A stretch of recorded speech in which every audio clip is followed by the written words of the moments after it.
So would you say like music is a global language? Because like I know when Yash like reached out, you were surprised that she had gotten hold of your album.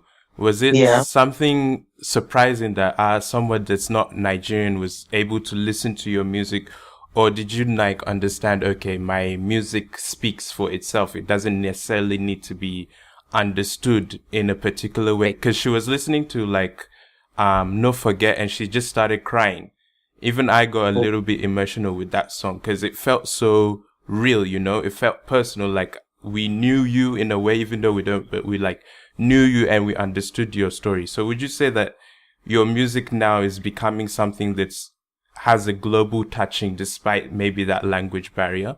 when I hear things like or when I read on social media, when I read people saying I don't even understand half of what Adekunle Gold is saying, but I connect to what he's saying. Yeah. It feels very, very good to know that even as very proud of my language as I am, Right. and like very unrepentant about putting so much English in my songs, people still feel what I'm saying.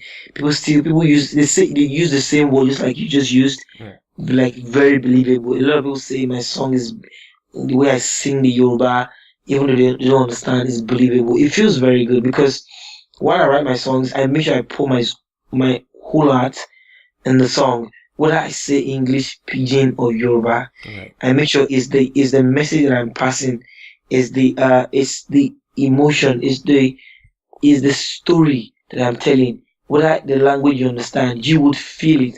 Somehow I don't know how to do that, but I just write from the heart. Right. So maybe that's why people connect to it. Maybe.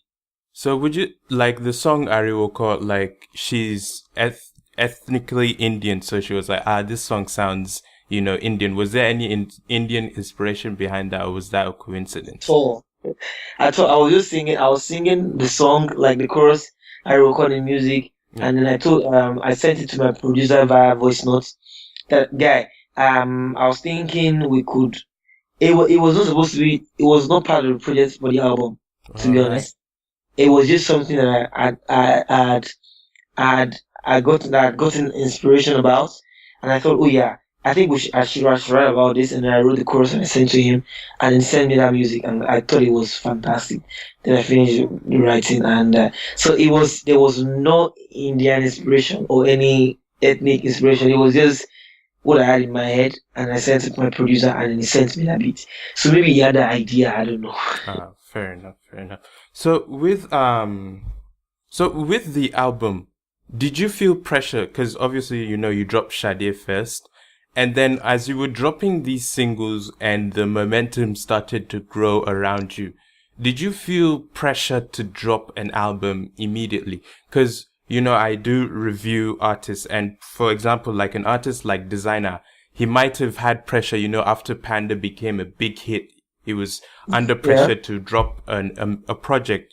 So did you find yourself under pressure to drop a project, and how did you cope with with that pressure? Because I feel as though your album, delaying it and getting your sound authentic to who you are as a person helps that creative process. So how did you deal with that pressure for when you go drop album or when's the album coming? Okay. When I first dropped Shadi, Yeah. it was first a cover. Mm. I had written like Oriented before Shadi. I had written Friend Zone before Shadi. I had written couple songs before Shadi. But when I dropped Shadi and people accepted it and I got signed to a label YBNL, Yeah. a lot of people started asking for album. That was not why I dropped my album early, because it only makes sense for somebody with my sound, for somebody that's dropped like 3 4 songs that people like, to just give like a body of work like almost immediately. Because how many more singles would I drop before I drop an album? Yeah. Do you understand? Yeah. So it only makes sense to just drop on time. So there was no pressure whatsoever. I did it when I wanted to do it, and then if you really watch closely, I even dropped it like 3 days earlier Yeah. Yeah. before release date. So there was no pressure whatsoever. It was just when I wanted to drop it, and I did drop it. Okay. So with Sade, you mentioned just now it was a cover. And I noticed someone had said, perhaps you might go into some copyright issues. So can you Yeah. just clarify that whole Sade thing, the one on the album and the cover itself?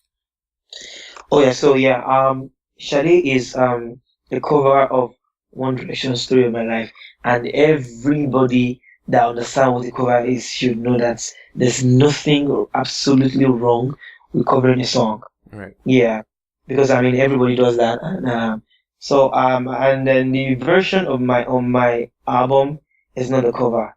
We made new music, and even if you listen to the melody Yes. of the original cover that I did, it's totally different from the song. Mm. It's just as though I made a bit of my own and then I wrote a new first song on it. So it's a cover, but I didn't sell the cover version on the album. All right.